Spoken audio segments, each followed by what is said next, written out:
नमस्कार दोस्तों। आप लोग ये कहानी किस जगह से देख रहे हैं? अपने शहर और गांव का नाम कमेंट बॉक्स में ज़रूर लिखें। कहते हैं माँ की दुआ और कर्मों का फल कभी खाली नहीं जाता। पर क्या होता है जब वही माँ जिसने ज़िंदगी भर सिर्फ अपने बेटे के लिए जिया, उसी बेटे के लिए बोझ बन जाती है। यह कहानी है सुनैना देवी की, जिसने अपने बेटे के प्यार का 8 साल तक इंतजार किया। हर सुबह तुलसी को जल देती, हर शाम दरवाजे की ओर नजरें टिक जाती, शायद आज बेटा लौट आए। और एक दिन वो चमत्कार हुआ। बेटे का फ़ोन आया, माँ मैं आपको लेने आ रहा हूँ। उस पल सुनैना जी की खुशी का ठिकाना नहीं रहा। उन्हें लगा अब जिंदगी फिर मुस्कुरा उठेगी। लेकिन जो आगे हुआ वो ऐसा सच था जिसने ममता की जड़ों को हिला दिया। वो सच जिसे सुनकर शायद आपकी रूह कांप जाएगी। तो आइए शुरू करते हैं आज की कहानी, माँ का इंतज़ार। एक ऐसी कहानी जो आपको सोचने पर मजबूर कर देगी कि आखिर माँ की कीमत कब समझ में आती है। गांव के आखिरी छोर पर वो हवेली आज भी खड़ी थी, जिसे कभी सरपंच साहब और उनकी पत्नी सुनैना देवी ने अपने हाथों से बनाया था। आज उस हवेली में बस एक ही आवाज़ गूंजती थी, दीवारों से टकराती पुरानी यादें और सुनैना जी की सांसें। सुनैना जी एक बूढ़ी माँ जो अपने बेटे के आने के इंतजार में जी रही थी। झुर्रियों से भरा चेहरा उनके खालीपन और अकेलेपन को बयां करता था।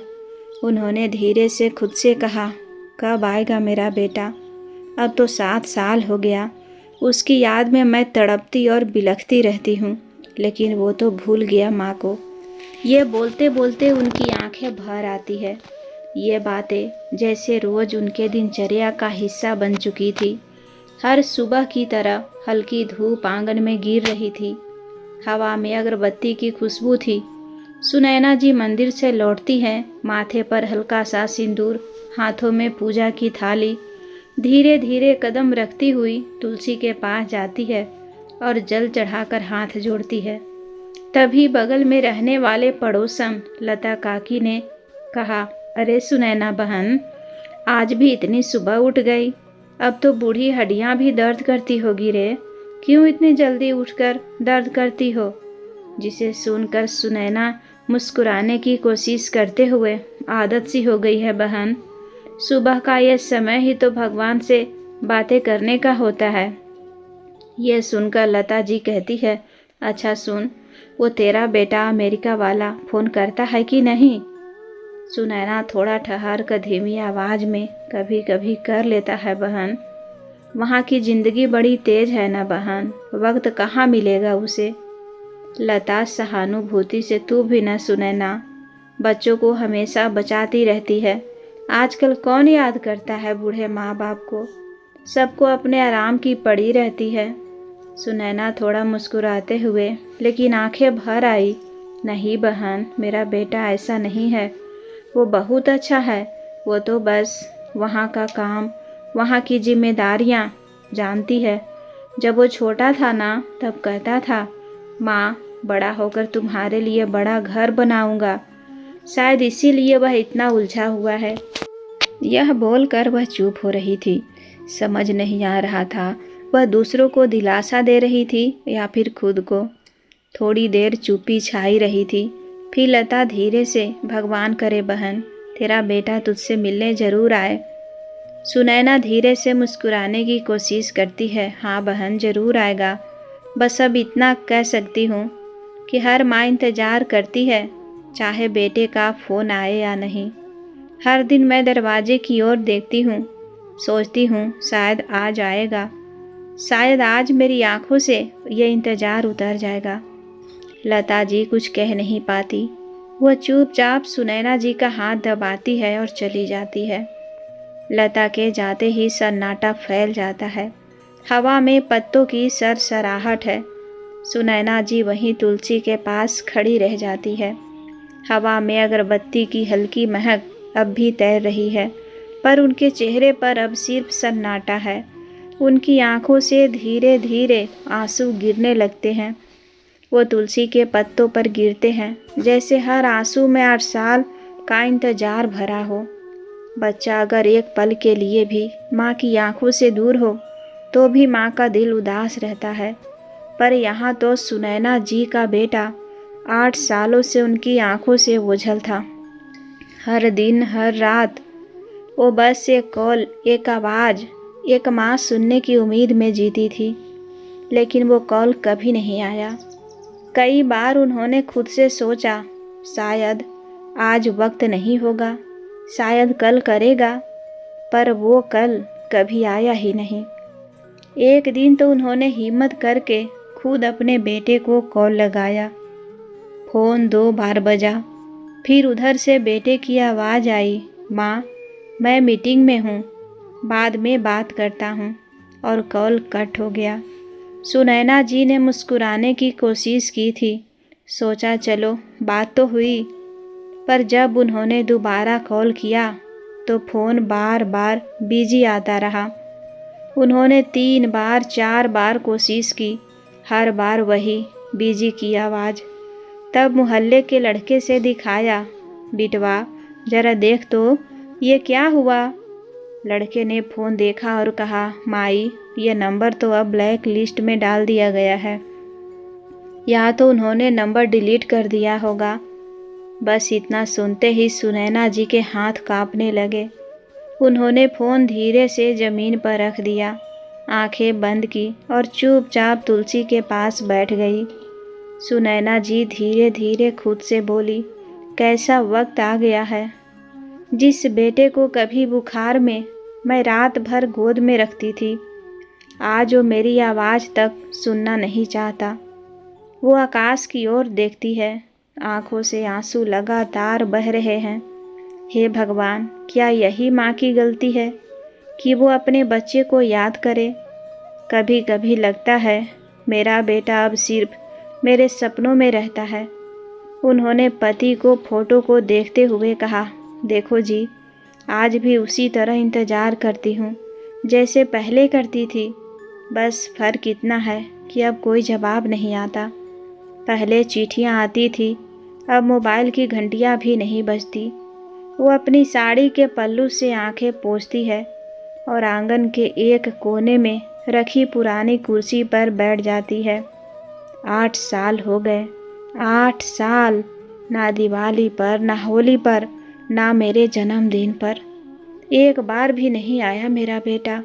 फिर भी मैं रोज़ ही आंगन बुहारती हूँ, क्योंकि जब वो आएगा तो घर सजा हुआ होना चाहिए ना।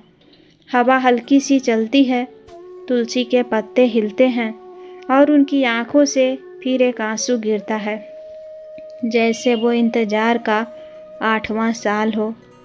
काफ़ी देर तक सोचते हुए सुनैना देवी खड़ी हुई, खुद के लिए खाना बनाया और जैसे ही खाना खाने वाली थी, बिना मन के, तभी काफ़ी दिनों से रखा उनका फ़ोन अचानक से बजने लगा। सुनैना जी काँपती आवाज़ में बोली, हेलो कौन। बेटे की आवाज़, माँ मैं हूँ राजेश, मैं अगले हफ्ते तुम्हें लेने आ रहा हूँ, बहुत साल हो गए तुम्हें देखे। सुनैना जी की आंखें चमक उठती है, वो खुशी से जैसे फूले नहीं समाती और आंखों से खुशी के आंसू झरने की तरह बहने लगते हैं।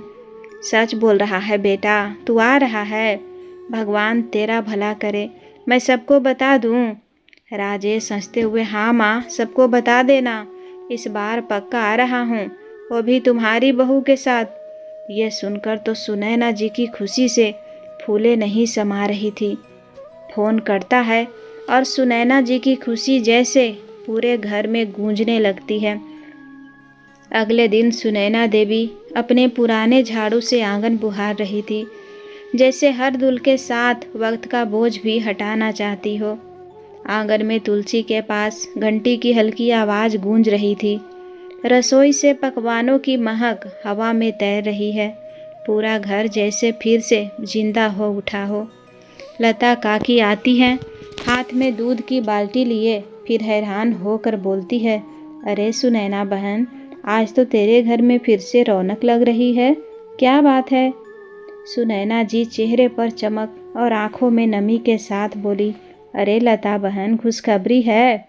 मेरा बेटा आ रहा है अगले हफ्ते, वो भी अमेरिका से। कहते कहते उनकी आवाज़ थोड़ी कांप जाती है, पर मुस्कान अडिग रहती है। लता खुशी से हाथ जोड़ते हुए, अरे वाह, भगवान भला करे तेरे बेटे का बहन, अब तो हवेली में फिर से जान आ जाएगी। सुनैना जी हंसते हुए आंचल से पसीना पोंछती है। सोच रही हूँ पूरे गांव को मिठाई खिलाऊं। इतने साल बाद बेटा घर आ रहा है।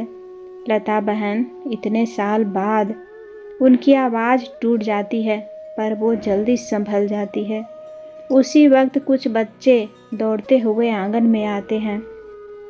बच्चे शोर मचाते हुए, दादी दादी, सुना है आपका बेटा अमेरिका से आने वाला है। सुनैना जी हंसते हुए उनकी ओर झुककर, हाँ हाँ बेटा, आ रहा है मेरा लाल, तुम सब आना ना, खूब सारी मिठाई खिलाऊंगी तुम्हें। बच्चे उत्साह से, पक्का दादी।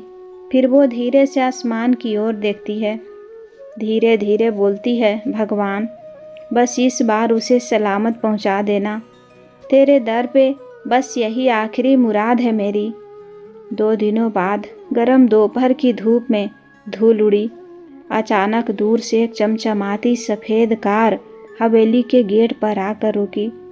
ड्राइवर उतरा, झटपट आगे बढ़ा और पीछे का दरवाज़ा खोला। बाहर निकला राजेश, हाथ में महंगा बैग, आंखों में काला चश्मा। उसके पीछे एक स्टाइलिश महिला रिया और साथ में एक छोटा लड़का रुद्र, जो टैबलेट में कुछ खेल रहा था। दरवाजे के अंदर से आवाज़ आई, राजू, अरे मेरा राजू आया। सुनैना जी दौड़ती हुई आती है। उनकी आंखों में बरसों का सूखा एकदम उमड़ पड़ा। वो बेटे को देखते ही चीख पड़ी, अरे मेरे लाल, मेरे जिगर के टुकड़े, तू आ गया। मैं बता नहीं सकती बेटा, मैं तुझे देखकर कितनी खुश हूँ। इतना परेशान किया तूने अपनी माँ को, एक बार भी तुझे मेरी याद नहीं आई। कितना पतला हो गया मेरा बेटा, खाता पीता नहीं था क्या? उन्होंने झट से आगे बढ़कर बेटे को गले लगा लिया। उनकी झुर्रीदार हथेलियाँ राजेश के बालों में फिरने लगी। आंखों से आंसू टपकने लगे, जैसे बरसों का सैलाब निकल पड़ा हो। राजेश थोड़ा हिचकते हुए मुस्कुराया, बस माँ, अब रो मत, देखो मैं आ गया ना। वो माँ के आंसू पोंछता है, पर उसकी नज़र बार बार कार और अपने कपड़े पर जा रही थी कि कहीं कपड़े खराब न हो जाए। वहीं पीछे खड़ी उसकी पत्नी रिया हल्के तिरस्कार से चारों ओर देखती है। फिर रिया धीरे ठंडी आवाज़ में बोली, ओह माय गॉड, यह घर तो बहुत पुराना है। राजेश, हम यहाँ पर कैसे रहेंगे? मेरा बेटा कैसे रहेगा? दीवारें देखो कितनी पुरानी, और ये गंध मुझसे तो बर्दाश्त नहीं हो रही है। सुनैना जी उसकी बातें सुनती है और जल्दी से उसे गले लगाकर बोलती है, अरे बहू, तुम तो आओ, तुम्हें कोई परेशानी नहीं होगी, मैंने सारे इंतजाम कर दिए हैं। वही उनके पकड़ने से रिया को काफ़ी ज़्यादा गुस्सा आने लगता है, साथ साथ घृणा हो रही थी। वो अपना हाथ छुड़ाने की कोशिश कर रही थी। वही सुनैना नम्रता से आंखों में चमक लिए बोल रही थी, बेटा, यही वो घर है जहाँ तुम्हारे पति पला बढ़ा था। रिया मुस्कुराकर मुंह फेर लेती है। वो मन ही मन उन्हें देहाती गवारों की उपाधि अपने मन में दे चुकी थी। वही उसका बेटा रुद्र, जो मोबाइल में गेम खेल रहा है। डैड, मुझे यहाँ पर क्यों लाए आप? यहाँ तो वाईफाई भी नहीं है, मैं यहाँ बोर हो जाऊँगा। सुनैना हौले से हंसते हुए प्यार से बोले, अरे बोर क्यों होगा मेरा बेटा, मैं तेरे लिए रसगुल्ले बनाऊंगी, खूब मीठे, जैसे तुझे पसंद आए। रिया तुरंत बीच में बोलती है, आंखें घुमाते हुए, थैंक यू मॉम, बट उसे सिर्फ पिज्ज़ा चाहिए, मीठे से उसे एलर्जी है। ये सुनकर सुनैना जी झेंप जाती है। वो धीरे से सिर झुकाकर कहती है, अच्छा बेटा, पिज़्ज़ा ही बना दूंगी। उनकी आवाज़ कांप जाती है, पर चेहरा वही ममता भरा रखती है। क्योंकि माँ कभी नाराज नहीं होती, वो बस चुप हो जाती है। वो सभी लोग अंदर आ गए थे। गांव की औरतें, पड़ोसी, बच्चे सब गेट के पास खड़े हैं, क्योंकि इतने सालों बाद राजू बाबू लौटे थे विदेश से। सुनैना जी के चेहरे पर बरसों बाद गर्व और चमक थी। वो हर किसी से कह रही थी, देखो मेरी बहू आई है, परियों जैसी है ना। जिस पर यह हल्के से नाखुश होकर मुस्कुराती है, उसकी नज़रें चारों तरफ ऐसे घूमती है जैसे सब कुछ घटिया हो। रिया धीरे पर तंज भरे लहजे में, ओह गॉड, यहाँ कितनी भीड़ है, इतने लोग घर में क्यों आ गए? क्या हर आने जाने वाला रिश्तेदार है? सुनैना जी हल्का सा मुस्कुराती है, नहीं बेटा, ये सब तो अपने ही हैं, तुम्हारे ससुर जी के समय से जुड़े हुए लोग हैं। जिस पर रिया ने जैसे ही सुनैना का हाथ थामा, चेहरे पर नफरत उभर आई। वो हाथ झटकने की कोशिश करती है, प्लीज़ माँ जी, हाथ जरा साफ कर लीजिए, मिट्टी लगी है। भीड़ में खड़ी औरतें एक दूसरे से फुसफुसाने लगती है। एक औरत धीरे से दूसरी औरत से, अरे देखो जरा कैसी बहू है, सास से ऐसे बोलती है। दूसरी बोलती है, हाँ बहन, कपड़े देखो और लहजा भी, संस्कार नाम की चीज़ ही नहीं। पता नहीं कैसी बहू लेकर आया है राजेश। जिस पर तीसरी औरत बोलती है, बूढ़ी माँ को ऐसे झटक दिया, भगवान ना करे किसी को वैसी बहू मिले। सुनैना जी ये सब सुन लेती है, उनकी आंखें भर आती है, लेकिन वो जल्दी से मुस्कुराकर माहौल संभालने की कोशिश करती है। सुनैना जी धीरे से सबको शांत करते हुए, अरे नहीं नहीं बहनें, बच्ची तो थकी हुई है, लंबा सफ़र करके आई है, बस आराम करने दो इसे। वो सबको अंदर आने के बजाय नम्रता से कहती है, आप सब शाम को आना बहनों, तब आराम से सबको चाय भी पिलाऊंगी। लोग धीरे धीरे वहाँ से जाने लगते हैं। राजेश बेचैनी से सब देखता है और फिर रिया की तरफ मुड़ता है। राजेश धीरे गुस्से से फुसफुसाते हुए, रिया, माँ से ऐसे बात नहीं करते, फौरन माफ़ी मांगो। रिया के चेहरे पर गुस्सा साफ झलकता है।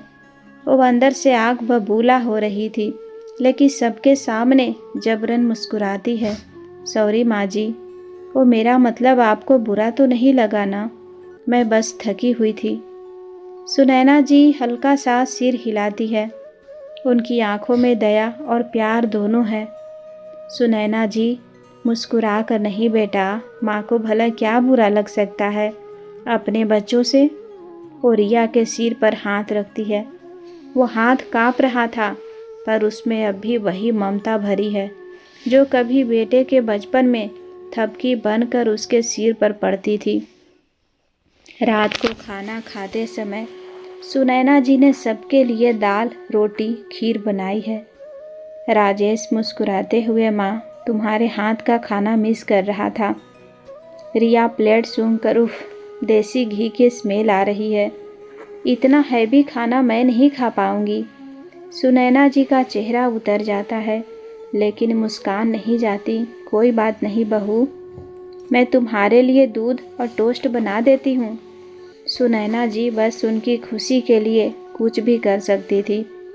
उन्होंने जल्दी से उन सबकी पसंद का खाना बना कर ले आई, लेकिन लोग तब भी उसमें कमी निकाल रहे थे। लेकिन उन्होंने किसी भी चीज़ का बुरा नहीं माना। 8 साल में आज वो सबसे ज़्यादा खुश थी, लेकिन उन्हें नहीं पता था कि इस वक्त वही जो रौनक उन्हें अपने बेटे के आने से मिली थी, वही आने वाले दिनों में उनकी ज़िंदगी का सबसे बड़ा इम्तिहान बनने वाली थी। सुनैना जी के चेहरे पर बरसों बाद सुकून की रेखाएं हैं। वो धीमे से मुस्कुरा रही है, कभी बेटे की बातें याद करती है, कभी उसका चेहरा देखती है। 8 सालों का इंतज़ार आज पूरा हुआ था और आज वो सच में माँ जैसी महसूस कर रही थी। राजेश और सुनैना जी फर्श पर दरी बिछा कर बैठे हैं। बीच में एक पुरानी एल्बम खुली है। सुनैना जी हंसते हुए, यादों में खोई, देख बेटा, ये तेरी बचपन की फ़ोटो है। तू तब बस 4 साल का था जब तूने पहली बार मेरे बिना खाना खाया था। राजेश मुस्कुराते हुए, अरे माँ, आप तो अब भी वही हैं, बस बालों में थोड़ी सफ़ेदी आ गई है। दोनों की हंसी की आवाज़ हवेली में गूंजती है, पर वही दूसरी तरफ कमरे में रिया करवटें बदल रही है। चेहरे पर झुंझलाहट साफ झलक रही है। रिया धीरे से बड़बड़ाते हुए, हे भगवान, आखिर कहाँ भेज दिया आपने। बाहर वो पागल माँ बेटा बैठकर पुरानी फ़ोटो देख रहे हैं। यहाँ ये कमीना पंखा भी ठीक से नहीं चल रहा। पता नहीं कैसे 2 दिन बीतेंगे और हम यहाँ से चले जाएंगे। वो मोबाइल उठाकर राजेश को कॉल करती है। रिया रूखे लहजे में, राजेश प्लीज़ तुम नीचे क्या कर रहे हो? थोड़ा तो टाइम मेरे साथ भी बिताओ। तुम्हारी माँ किस तरह की औरत है? उन्हें नहीं पता क्या रात में ऐसे अपने बेटे को पास बैठा रखी है और बहू यहाँ पर मर रही है। ये सुनकर राजेश एक पल माँ की तरफ देखता है। सुनैना जी सारी बातें सुन चुकी थी। उन्होंने जल्दी से कहा, जा बेटा, तेरी पत्नी बुला रही है, वो सही कह रही है, उसे भी तो तेरा साथ चाहिए। जिस पर राजेश हिचकिचाते हुए अनमने मन से उठकर चला जाता है। सुनैना जी उसे जाते हुए देखती है। उनकी मुस्कान वहीं थम जाती है, आंखें हल्की नम हो जाती है। जब राजेश रूम में आता है, रिया तेज आवाज़ में, मुझे समझ नहीं आता, तुमने हमें यहाँ बुलाया ही क्यों? ना ठीक से खाना, ना सुविधा, और तुम्हारी माँ को तो हर बात में भावुक होना है। जब देखो तब आंसू गिराना शुरू कर देती हैं। मैं सच में इनके इमोशनल ड्रामा से तंग आ चुकी हूँ। मुझसे यहाँ नहीं रहा जाएगा। रुद्र को देखो, बड़ी मुश्किल से सोया है, सो नहीं रहा था, और तुम हो कि अपनी माँ के साथ बैठकर मूंग डल रहे थे। तुम्हें अपने बेटे और बीबी की फिक्र है या नहीं? क्या करने आए थे और यहाँ क्या कर रहे हो? गप्पे लड़ा रहे हो? उसके रूखे व्यवहार को देखकर राजेश थोड़ा थका हुआ शांत स्वर में जल्दी से उसे शांत कराते हुए कहा, रिया प्लीज़, अभी अभी आए हैं, कुछ दिन एडजस्ट कर लो, फिर सब ठीक हो जाएगा। अगर मैं एकदम से बात करूँगा तो माँ को शक हो जाएगा। प्लीज़ तुम भी तो समझो, हमारे पास ज़्यादा पैसे नहीं हैं, बिना यहाँ की हम और कहाँ जा सकते हैं? रिया नाक सिकुड़ते हुए, एडजस्ट? राजेश प्लीज़, जो करना है जल्दी करो, वरना मेरे से नहीं होगा। माँ जी के ड्रामे और इस पुराने घर के साथ तो बिल्कुल भी नहीं। राजेश गहरी सांस लेकर बत्ती बंद करता है। कमरे में सन्नाटा फैल जाता है। वही सुनैना जी बाहर के बरामदे में अकेली बैठी हैं। राजेश के हंसते चेहरे को याद करते हुए मुस्कुरा रही थी। उनके हाथ में पुरानी फ़ोटो है जिस पर आंसू की एक बूंद गिरती है और फोटो के कोनों को गीला कर देती है। वो धीरे से बोलती है, कम से कम आज तो मेरा बेटा मेरे पास है। सुबह का समय रिया और राजेश कमरे में बैठे कुछ कागज़ देख रहे थे। रिया फुसफुसाते हुए, राजेश, यह हवेली और खेत के पेपर्स तुम्हारे नाम नहीं हैं। राजेश थोड़ा झेप कर, नहीं, सब माँ के नाम पर है, पापा ने सब उन्हीं के नाम कर दिया था। रिया ठंडी मुस्कान के साथ, तो फिर अब वक्त आ गया है ये सब तुम्हारे नाम करवाने का, आखिर तुम ही तो उनके इकलौते बेटे हो। राजेश हिचकिचाते हुए, लेकिन माँ, ये सब सुनेंगी तो बुरा मान जाएंगी। बुरा मानेंगी? वो तो तुम्हारी माँ हैं, उन्हें मनाना तुम्हारा काम है। अब यूएस वापस चलने से पहले सब सेटल कर लो, वरना ये जायदाद किसी और के हाथ लग जाएगी। राजेश गहरी सांस लेता है और चुप रहता है। रिया की आंखों में लालच चमक रहा था। शाम का वक्त, सुनैना जी आंगन में बैठी हैं। बेटा उनके पास आता है, माँ, मैं सोच रहा था कि अब आपकी उम्र हो गई है, तो क्यों न ये सारी ज़मीन, खेत और हवेली मेरे नाम कर दी जाए, मैं संभाल लूँगा। सुनैना जी आश्चर्य से बेटे की ओर देखती है। सुनैना जी धीरे से, बेटा ये सब तेरे ही लिए तो संभाल कर रखा है, पर अभी क्यों? मैं तो अभी जिंदा हूँ। राजेश थोड़ा झुंझला कर, माँ मैं तो बस आपकी सुविधा के लिए कह रहा हूँ। अगर कभी कुछ हो गया तो सब पेपर क्लियर होना चाहिए। सुनैना जी सोच में पड़ जाती है। अगर तुझे सुकून मिलेगा तो ठीक है बेटा, कर दे अपने नाम। माँ का सब तो बेटे का ही होता है। वो मुस्कुराती है और अपने कांपते हाथों से दस्तखत कर देती है। उन्हें क्या पता था, उस एक साइन से उन्होंने अपनी ज़िंदगी नहीं, अपनी ज़मीन, अपना घर और अपनी इज्जत सब सौंप दी थी। जब रिया को पता चला प्रॉपर्टी उनके नाम हो गई है, वो फूले नहीं समाई।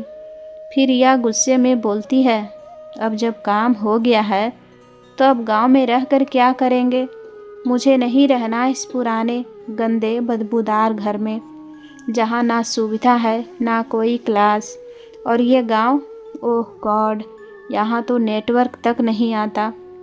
राजेश थोड़ा झिझकते हुए, रिया माँ को बुरा लगेगा अगर हम ऐसे चले गए तो? रिया हंसकर व्यंग में, बुरा लगेगा? तुम्हारी माँ को तो किसी भी चीज़ से बुरा नहीं लगता राजेश। उन्हें तो बस वही पुरानी दीवारें, वो तुलसी का पौधा और मेरा बेटा का जब करते रहना आता है। अब मुझे यहाँ दम घुटता है। मैंने बोल दिया ना, चलो यहाँ से। वो बैग ज़ोर से बंद करती है और दरवाजे की ओर बढ़ जाती है। राजेश उसे रोकने की कोशिश करता है, लेकिन उसकी आंखों में भी शहर की चमक लौटने की खुशी झलक रही है। राजेश धीरे से पर ठंडे लहजे में, ठीक है रिया, हम चलेंगे, लेकिन सुबह यहाँ सब कुछ बेचना भी तो है। जिस पर रिया हल्की सी मुस्कुराती है, जैसे किसी जीत पर होठों से तिरस्कार झलक रहा हो। अगली सुबह सुनैना जी तुलसी को जल चढ़ा रही हैं। चेहरे पर वही पुरानी मुस्कान, मन में सुकून। लेकिन अचानक उन्हें घर के बाहर हलचल सुनाई देती है। वो चौंक जाती है। कुछ अजनबी आदमी घर में दाखिल हो रहे हैं। किसी के हाथ में फाइलें हैं, किसी के पास चाबियों का गुच्छा। सुनैना जी घबरा कर आगे बढ़ते हुए, कौन हैं आप लोग? सुबह सुबह मेरे घर में ऐसे क्यों आ रहे हैं? एक आदमी रूखे लहजे में, माफ़ कीजिए अम्मा जी, अब ये घर आपका नहीं रहा। कागजात पूरे हो चुके हैं। अब ये हवेली हमारी कंपनी की है। सुनैना जी का चेहरा सूख जाता है। वो तुरंत अंदर भागती है। सुनैना तेज आवाज़ में बोली, राजेश बेटा, ये क्या कह रहे हैं ये लोग? राजेश सीढ़ियों से नीचे आता है। हाथों में कुछ कागज़ है, चेहरे पर मजबूर सी मुस्कान। राजेश धीरे से, माँ मैंने हवेली बेच दी है। सुनैना जी हैरानी से, क्या बेच दी? लेकिन बेटा, ये तो तेरे बाप दादा की निशानी है। तेरा बचपन यहीं बीता है। तूने कैसे कर दिया ये? रिया तब कमरे से निकलती है, पूरी तरह तैयार, बैग हाथ में। रिया घमंड भरे लहजे में, मॉम इतनी बड़ी हवेली से क्या फ़ायदा जब उसमें एसी भी ढंग से नहीं चलता। हमने शहर में फ्लैट ले लिया है, मॉडर्न, क्लासिक और अपार्टमेंट लाइफ अब नहीं रहेंगे। सुनैना कांपती आवाज़ और डबडबाई आँखों से उसे देखती हुई कहती है, रिया ये घर मेरा नहीं, तुम्हारे पति का जन्म स्थान है। तुम लोगों की जड़ें यहाँ हैं। तुम लोगों मुझे ऐसा धोखा कैसे दे सकते हो? रिया तेज आवाज़ में ठंडे व्यंग के साथ, ओहो प्लीज़, जड़ें गांव में रह जाती है।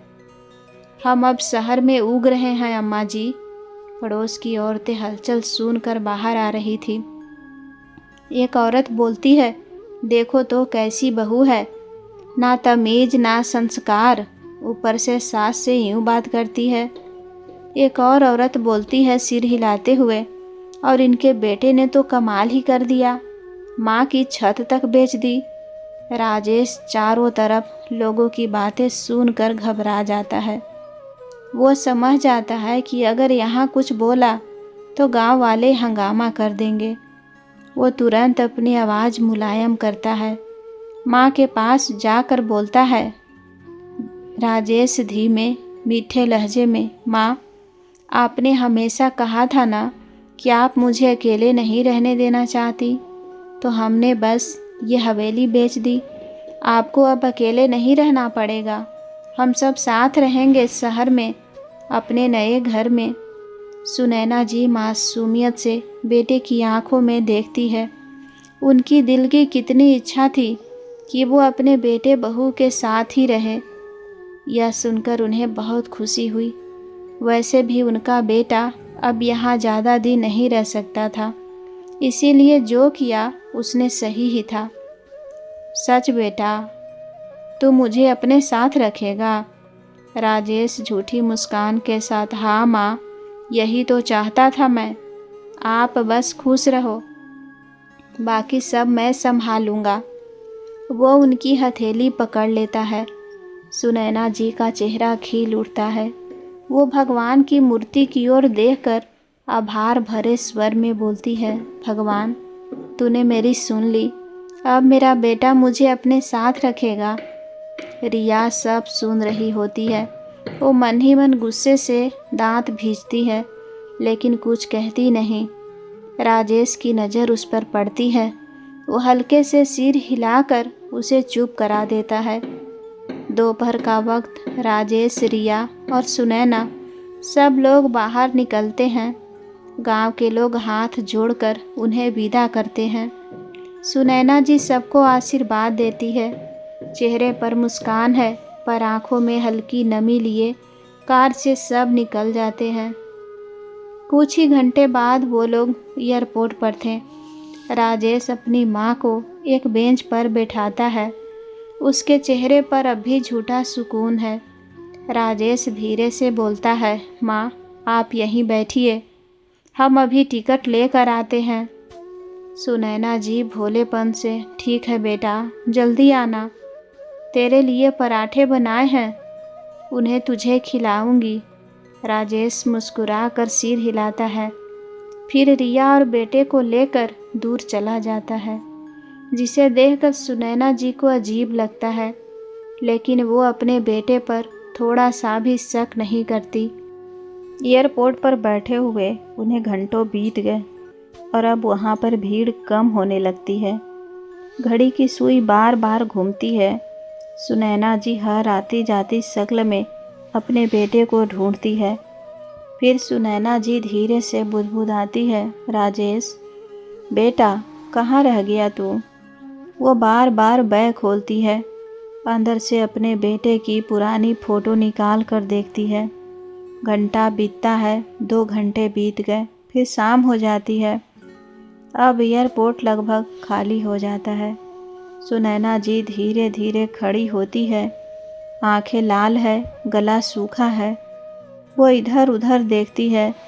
सुनैना जी पागलों की तरह चिल्लाती हुई, राजेश, रिया, बेटा मैं यहाँ हूँ, देखो मैं यहाँ बैठी हूँ बेटा। सुरक्षा गार्ड आता है, धीरे से उसके कंधे पर हाथ रखता है। गार्ड नरमी से, अम्मा जी, किसे ढूंढ रही हैं आप? सुनैना जी जल्दी से बोलती है, मैं अपने बेटे को ढूंढ रही हूँ। वो मुझे बोलकर गया था अभी आएगा, फिर आया ही नहीं। बेटा तुम बताओ, अमेरिका का जहाज़ चला गया क्या?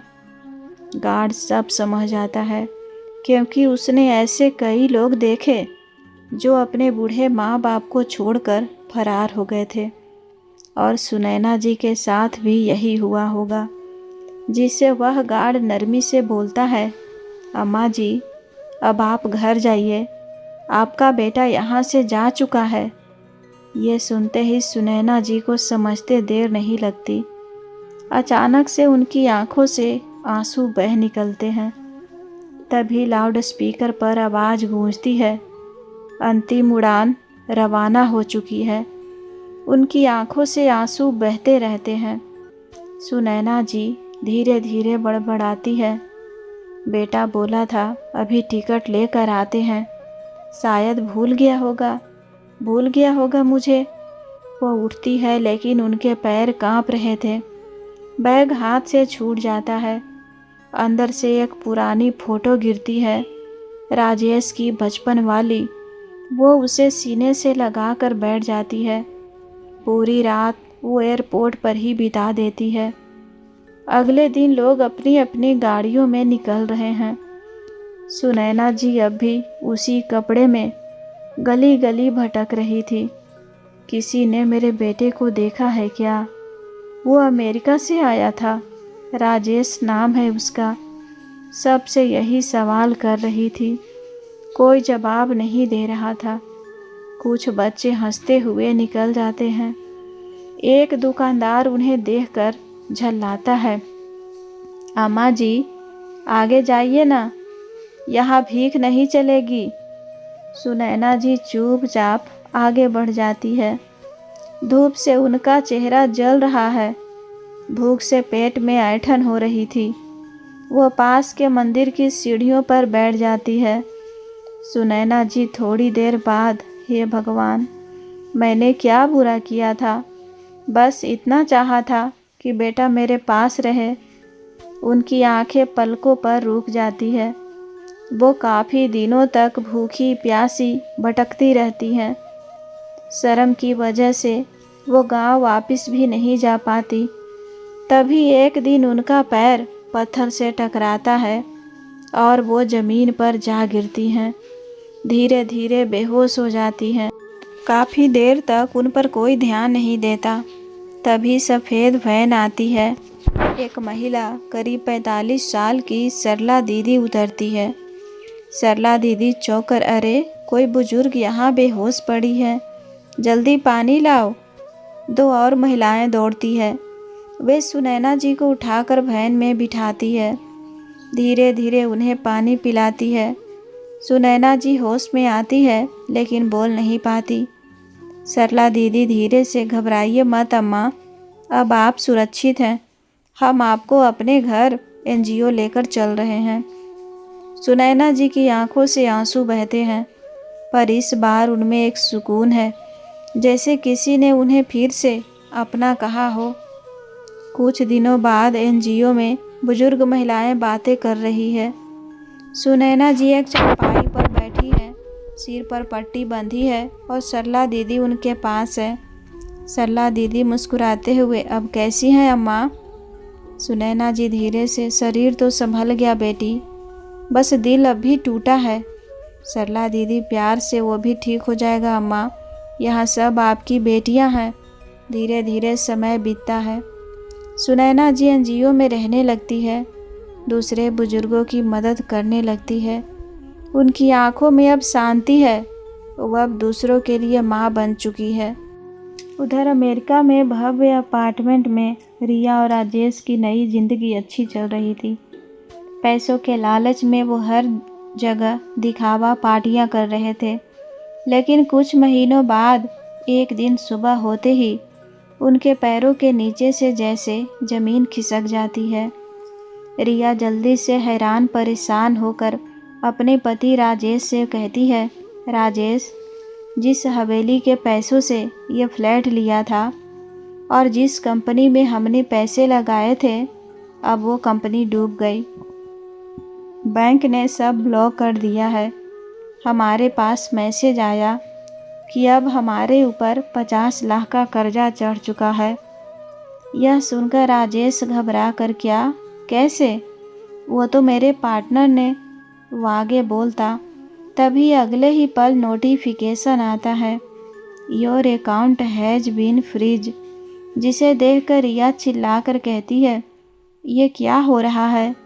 ये कैसे हो गया? नहीं, ये नहीं हो सकता। अब हम क्या करेंगे?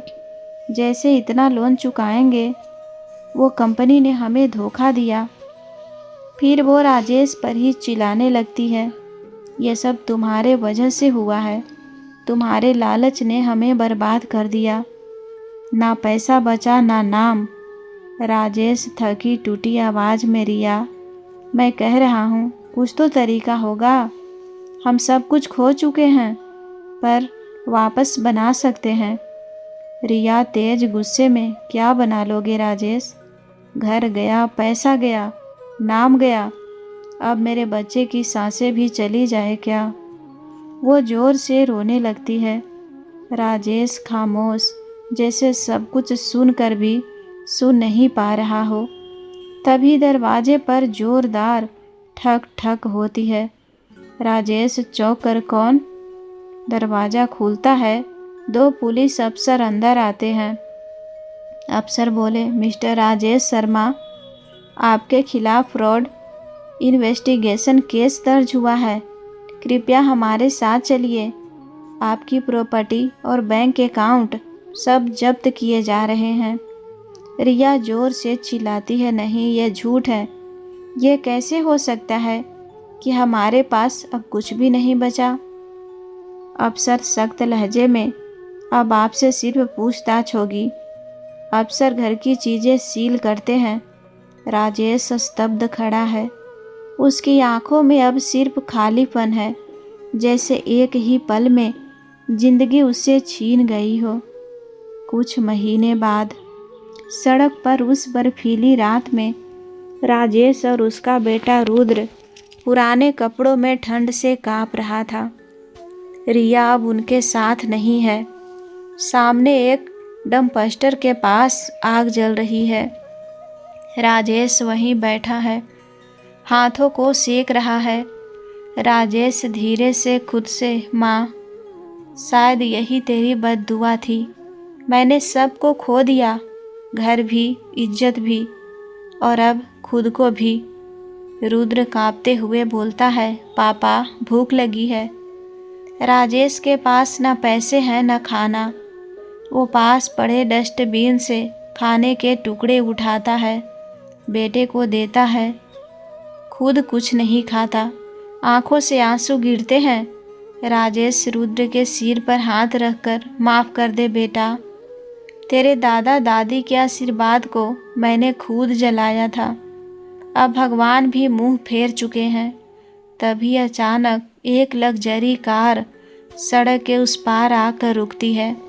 उसके शीशे धीरे धीरे नीचे होते हैं और बाहर निकलती है रिया। रिया चमकदार कपड़ों में, हीरे की ज्वेलरी, ऊंची हील्स पर, चेहरा बेहद ठंडा और खाली। साथ में एक अमीर आदमी खड़ा है जो अब उसका नया साथी है। पैसे जाने के बाद उसने राजेश को भी छोड़ दिया था। राजेश चकित होकर खड़ा होता है। रिया? रिया की नज़र सीधी उसके बेटे रुद्र पर जाती है। वो झटके से आगे बढ़ती है और बच्चे को उसकी बाहों से खींच लेती है। राजेश घबरा कर, रिया, क्या कर रही हो? मेरा बच्चा है वो, उसे छोड़ दो। रिया ठंडे घृणित लहजे में, तेरा बच्चा? तू क्या दे सकता है उसे? राजेश, ना घर, ना खाना, ना इज्जत। मैं अब किसी अमीर की बीबी हूँ और मेरा बेटा अब उसी नाम से जिएगा। राजेश उसके पैरों में गिर जाता है। वो रोते हुए हाथ जोड़ लेता है। राजेश टूटी आवाज़ में, रिया, मत ले जाओ उसे, वही तो बचा है मेरे पास। माँ की तरह सब मुझसे छीन गया, अब ये भी चला गया तो मैं जी नहीं पाऊँगा। रिया पलट कर उसे घृणा भरी नज़रों से देखती है। पास खड़ा उसका बॉयफ्रेंड कार का दरवाज़ा खोलता है। रिया बच्चे को पीछे की सीट में बिठाती है। राजेश अब भी सड़क के बीचों बीच घुटनों के बल बैठा है। राजेश चीखते हुए, रिया, रुक जा। रुद्र बेटा। कार के टायरों से कीचड़ उछलता है। राजेश के चेहरे पर मिट्टी और आंसू एक साथ मिल जाते हैं। वो सड़क पर गिरकर जोर जोर से रोने लगता है। लोग रुक कर देखते हैं पर कोई पास नहीं आता। बारिश तेज हो जाती है। राजेश अब सिर्फ एक टूटा हुआ इंसान रह गया है जो अपनी हर गलती, हर लालच की सज़ा भुगत रहा है। राजेश सब पूरी तरह टूट चुका था। चेहरा सूखा, बाल बिखरे हुए। वो शहर की सड़कों पर कूड़ेदान के पास बैठा खाना देख रहा था। कभी लोगों के पैरों में गिरता है काम मांगने के लिए, कभी भिखारियों के साथ लाइन में लगता है। राजेश पागलों की तरह बड़बड़ाते हुए, माँ तू सही थी, जिस घर को बेचा उसी घर ने मुझे शरण नहीं दी। काश एक बार तुझे देख पाता माँ, बस एक बार। आसमान में बिजली चमकती है, बारिश शुरू हो जाती है। वो बारिश में भीगता हुआ सड़क पर गिर पड़ता है। पास से एक एनजीओ की गाड़ी गुजरती है जो ज़रूरतमंदों को शेल्टर देती है। 2 लोग उतरते हैं और राजेश को उठाते हैं। एनजीओ वर्कर, इसे जल्दी ले चलो, बहुत ठंड लग गई है। राजेश को उठाकर वैन में बिठाया जाता है। दृश्य धीरे धीरे धुंधला होता है। कभी कभी इंसान सब कुछ जीत कर भी हार जाता है, और वो हार सबसे बड़ी तब होती है जब किस्मत तुम्हें वही दिखाती है जिससे तुमने मुंह मोड़ा था। कभी किसी का दिल मत तोड़ो, खासकर उस माँ का जिसने तुम्हें जन्म दिया है। जिस हाथ ने तुम्हें सहारा दिया है, उसी हाथ को ठुकराने वाला जिंदगी भर सहारे ढूंढता रह जाता है। कर्म हमेशा लौट कर आते हैं, देर से पर बहुत गहराई से। जिस प्यार को तुम नज़रअंदाज करते हो, वही प्यार एक दिन तुम्हारे आंसुओं में बदल जाता है। याद रखना, धन, शहर, शोहरत सब झूठे हैं, पर माँ की दुआ और सच्चाई का साथ यही ज़िंदगी की असली दौलत है। दोस्तों, आप लोग यह कहानी किस जगह से देख रहे हैं? अपने शहर और गांव का नाम कमेंट बॉक्स में ज़रूर लिखें। कहानी अच्छी लगी हो तो वीडियो को लाइक करें, शेयर करें, और हमारे चैनल पर पहली बार आए हैं तो सब्सक्राइब कर लें ताकि मेरे आने वाली हर वीडियो सबसे पहले आपको मिले। धन्यवाद।